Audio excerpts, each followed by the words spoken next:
Well, welcome.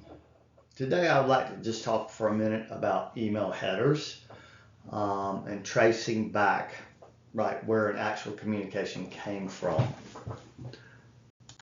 So if we take a quick look, this happens to be an email chain from a kind of scammer. And going down through this, and it came through legitimate through LinkedIn, but when I get down here, I find this authorization as anonymous. You don't ever want to see that on an external server. And when I come on down further, I can see that it was cross-tenant, meaning from one Exchange server to another, but not from inside the same organization. Bad business, right? So do we ever want to allow that? Well, open relay is a very bad thing. It allows hackers and bad people to gain access without any kind of password or anything like that. Right? You can type in anonymous and hit enter and boom, you're in. This type of behavior will also hide where it's really coming from. So they're using it like a proxy server to bounce to somewhere else. Okay. And that if I'm the bad guy and I find this online, absolutely I'm going after it. Right. Now there are common use cases for this, right?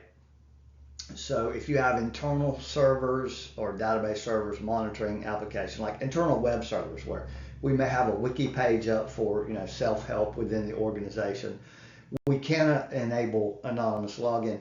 But again, they're not directly connected to the internet. They're not accessible from the internet.